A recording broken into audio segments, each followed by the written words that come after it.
Hello everyone, you got the Bub031 here again, and today there's going to be a review on a locomotive that I went and purchased over at my local hobby shop in the area. If you know the place, Lark Spur Line in Merrickville, Ontario, go check them out.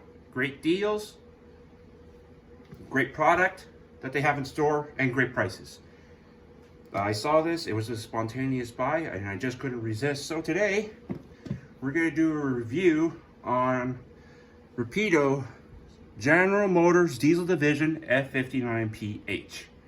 We're going to do a little step-by-step, look at all the details, go through the functions, and we'll wrap it up with a little bit of some run-by and closing out this. So, sit back, relax, and enjoy.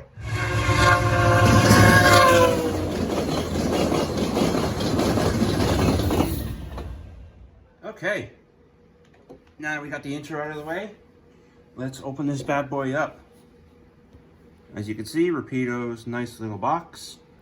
You can see that General Motors Diesel Division. These units were all built in the shops in London, Ontario that are no more.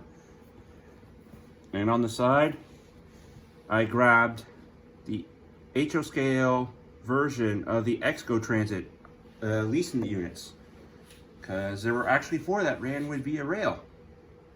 So, and it's got DCC and sound. All right, let's open this up. Okay, so we're gonna open this up now.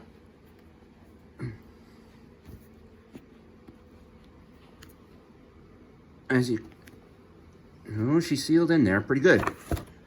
Comes in pretty sealed, and it comes with the manual, exploded parts diagram,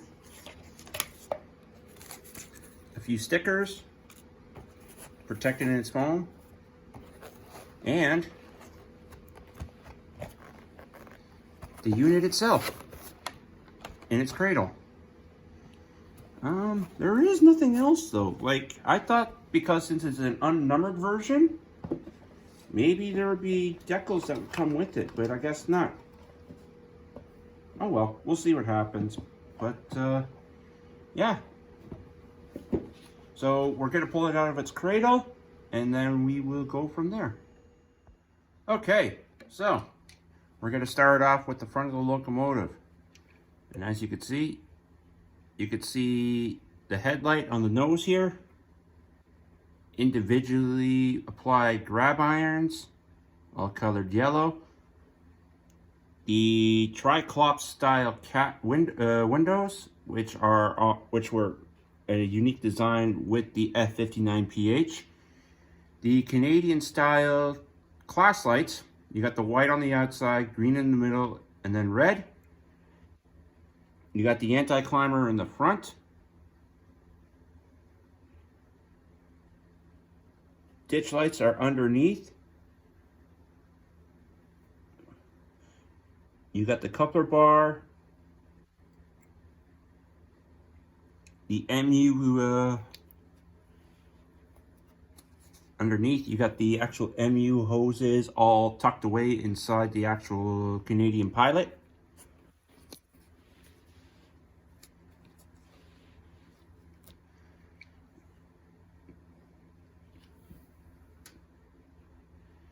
You got you got the steps going up here on the side. The DeFasco trucks.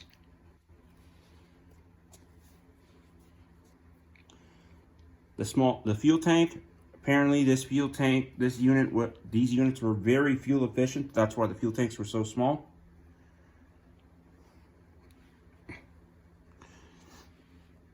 The air tanks and reservoirs in the back here with brake piping and everything. We're going to look at the underbody detail as well. A couple of extra grab irons here on the side.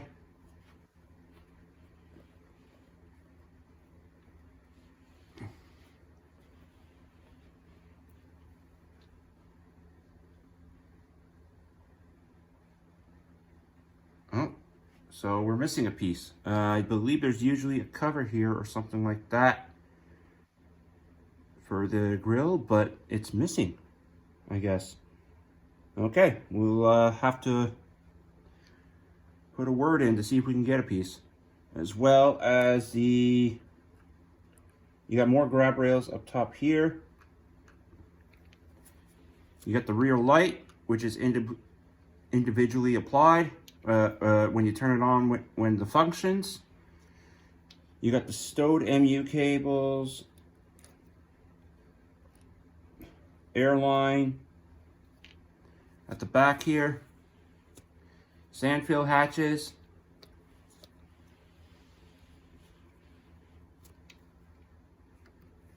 You got the chain that's actually that's loosely fit. You can see the brake piping on this side as well. Sight glass and fuel intake as well on this side. Got a ladder going up into the engine compartment.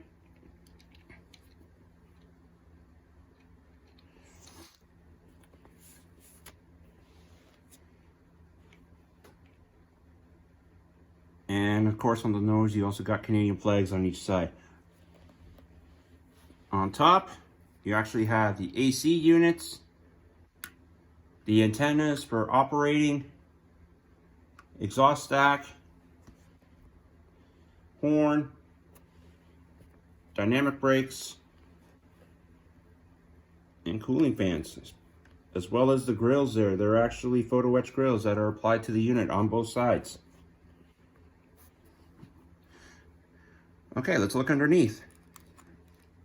And as you can see, look at that pipe. Look at that underbody detail. Look at all that piping. As well, you'll see once we get this model going, it's actually got working step lights and truck inspection lights. Okay, now that that's done, let's bring it to the layout. Okay, so we're now going to go through the functions and the sounds of this unit. As you can see, as soon as you put it on the tracks, the step lights come on immediately, which is a new for Rapido, and the truck inspection lights. So, first function we're going to go through is F0, which is your headlight, which is a very bright LED, which I like. Next, we're going to do the bell. Very crisp bell. Next is the horn.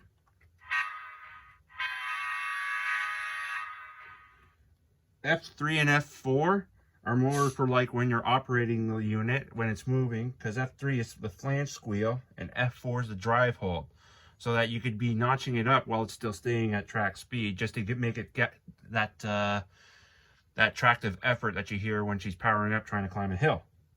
F5 is now Doppler horn.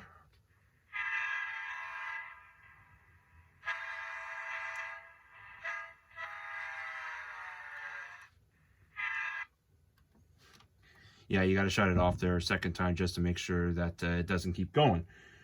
So F6 is your ditch lights. Very crisp white light, which I like.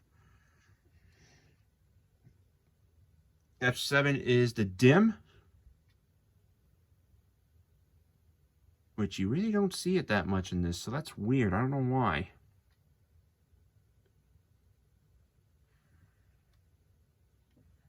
F8 is startup, but we're not going to go through that after.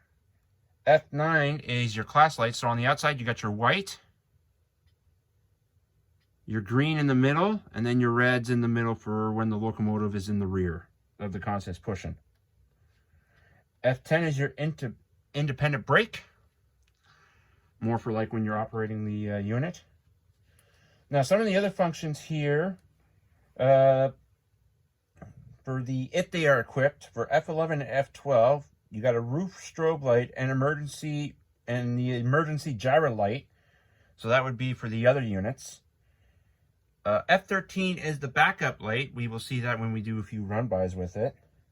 F16 is the spitter valve, which has to be on probably with the units on. F14 is the head and power unit.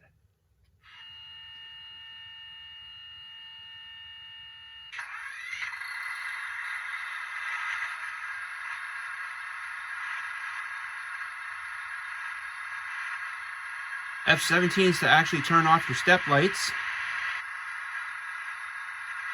F18 turns on and off the truck inspection lights. F19 is turning on and off your number boards.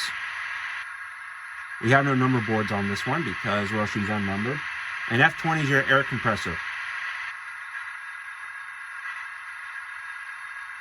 There are some of the Easter egg functions, but we're going to keep that to something special for you to figure out once you get this locomotive.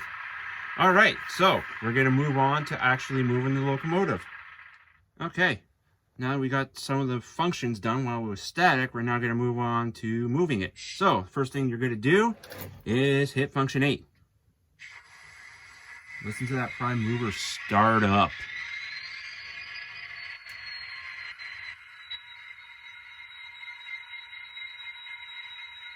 Okay, so now we're going to move her forward.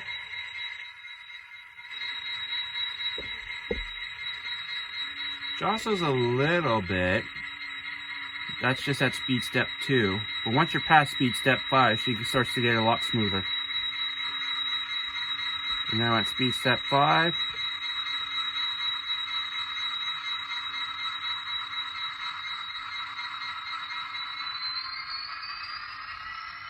She just went up to notch 1. And now she's moving nice and freely, no problems.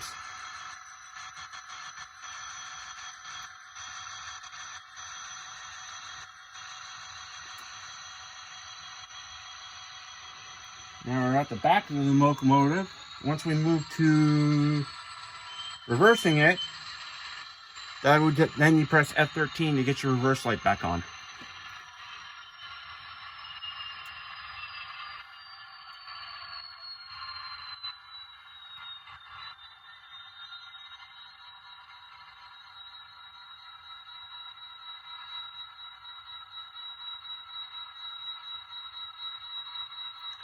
If you actually look at it a little bit closer, you could see she's a lot smoother going backwards. So you know she's actually meant for pushing than for pulling. Hence the push-pull series of these locomotives that you gotta love.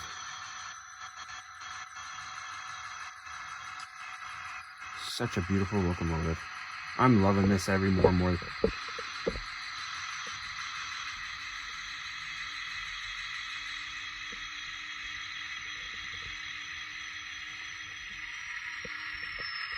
Okay, we're going to do a couple of run-bys with this locomotive now, and then we're going to wrap her up.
Okay, now we're back from the layout.